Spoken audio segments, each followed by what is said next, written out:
Keluarga korban tindak pidana perdagangan orang yang disekap di Myanmar mengajukan permohonan perlindungan ke LPSK karena khawatir mendapat intimidasi dari pihak-pihak yang terlibat. Dengan didampingi Serikat Buruh Migran Indonesia atau SBMI, 4 keluarga korban buruh migran mendatangi LPSK untuk meminta perlindungan.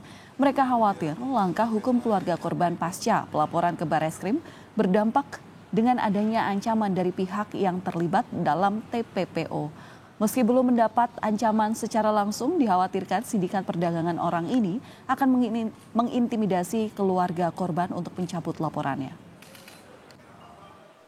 Awalnya operator marketing, terus tiba-tiba sampai sana disuruh kerja jadi scammer.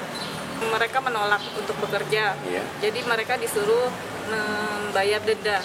Dendanya itu sekitar 200 juta ke perusahaan. Satu anak.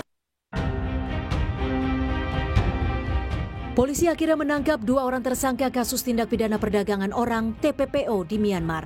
Keduanya ditangkap di sebuah apartemen di wilayah Bekasi Selasa malam. Kedua tersangka diketahui bernama Anita dan Andri. Setelah menangkap 2 pelaku, polisi melakukan pengembangan dengan menggeledah rumah milik tersangka Andri di kawasan Medan Satria, Kota Bekasi.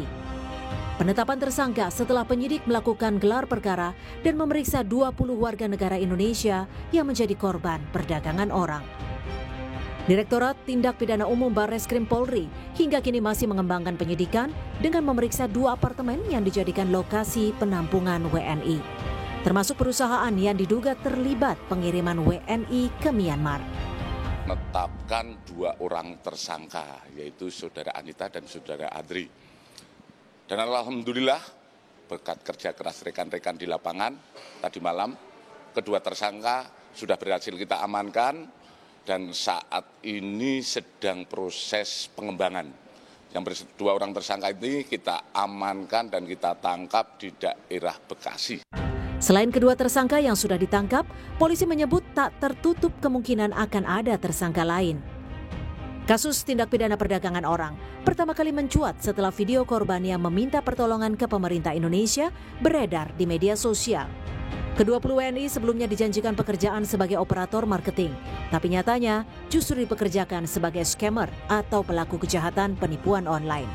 Korban kemudian disekap dan dianiaya di wilayah Myawaddy, yang merupakan salah satu kawasan berkonflik di Myanmar.